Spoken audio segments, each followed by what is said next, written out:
इंदिरा गांधी नहर परियोजना में जो पानी आता है वो पोंग डैम से आता है और पोंग डैम में 50% पानी राजस्थान के हिस्से का उसमें संरक्षित होता है। आज पोंग डैम का लेवल 1376 फीट है और कुल भराव क्षमता 1400 फीट से भी अधिक तक होती है। हमारी ये मांग है कि किसानों को समय पर पानी मिले। एक तो बारिश नहीं हुई, दूसरी तरफ लाइट की स्थिति खराब, तो किसान की फसलें जल रही है, विशेषकर नहरी और ट्यूबवेल क्षेत्र के किसानों की। हमारी सरकार से ये मांग है कि जो 12 तारीख को रेगुलेशन जारी किया है आईजीएनपी विभाग ने, हमारे सीआईडी कमिश्नर साहब ने, उसमें 3 में से 1 समूह में पानी चलाने की बात कही है और उसका मतलब हो गया 25 दिन से बारी मिलेगी और 25 दिन से जब बारी मिलेगी तो किसान की फसलें बर्बाद हो जाएगी। हमारी ये मांग है कि डैम में पानी सरप्लस है, बाहर छोड़ा जा रहा है, तो क्यों न वो पानी आईजीएनपी में पूरा छोड़ा जाए और किसानों को 8.5 रोजा पानी की जो बारी है 4 में से 2 समूह में दी जाए। पानी जब पड़ा है तो पानी देने में हैरानी या मतलब आनाकानी क्यों हो रही है? सरकार को समय रहते निर्णय लेना चाहिए और किसान की फसल को बचाना चाहिए। और बिजली की स्थिति इतनी खराब है, जिला प्रशासन क्या कर रहा है, बिजली विभाग क्या कर रहा है, ये हमारे समझ में नहीं आ रहा है। बीकानेर जिले में इतनी खराब स्थिति कभी नहीं हुई है। आज वोल्टेज नहीं है, आज मतलब लोगों के घरों में रोशनी नहीं हो रही है, लोग गर्मी से बेहाल हो रहे हैं। तो बहुत त्राहिमाम हो रहा है बिजली के मामले में और नहरी पानी के क्षेत्र में, क्योंकि भगवान के इंद्रदेव की मेहरबानी भी पिछले 15-20 दिनों से हुई नहीं है। बारिश हो जाती तो ये सब समस्याएं समाधान हो जाता, लेकिन बारिश नहीं होने की वजह से किसान के सामने भारी संकट आ गया है।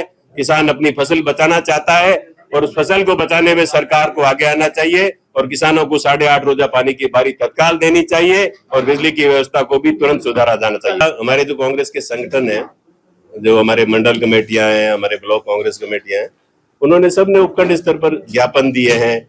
मुख्यमंत्री जी आए 14 तारीख को, उस दिन भी वो जहां भी गए किसानों ने, अलग अलग जो किसान संगठनों ने, सबने मांगे रखी है। मैंने भी मांग रखी थी 14 तारीख को और इन्होंने जो रेगुलेशन है वो 12 तारीख को जारी किया है। 12 तारीख को रेगुलेशन हुआ है और 13 तारीख को अनाउंस किया है।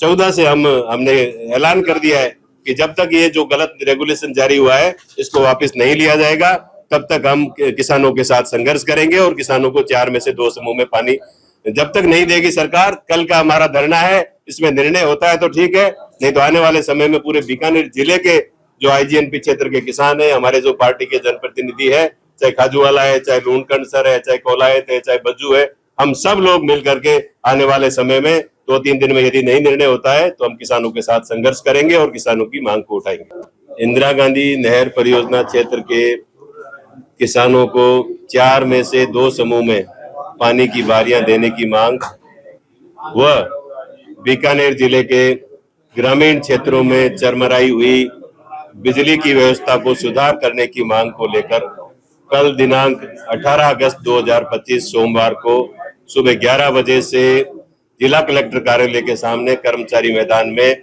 कोलायत विधानसभा क्षेत्र के कोलायत विधानसभा क्षेत्र का हमारा जो नहरी क्षेत्र है, बज्जू एरिया है, कुछ कोलायत का एरिया है, वहां के किसानों के साथ कांग्रेस पार्टी के द्वारा धरना दिया जाएगा और संभागीय आयुक्त महोदय से वार्ता करके उनके सामने किसानों की जो जायज मांगे हैं वो रखी जाएगी और उसके समाधान की मांग की जाएगी।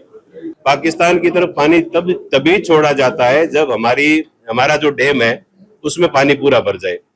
हमारे डैम में अभी 1380 फीट तक पानी भरा जा सकता है, 1390 तक, इन्होंने 1376 पे रोक दिया। तो हमारी ये मांग है कि पोंग डैम का जो जल भराव है वो 1380 फीट की बजाय 1390 या 1400 फीट तक भरा जाए, ताकि आने वाले 1 साल तक पानी की कमी आईजीएनपी क्षेत्र में नहीं रहे।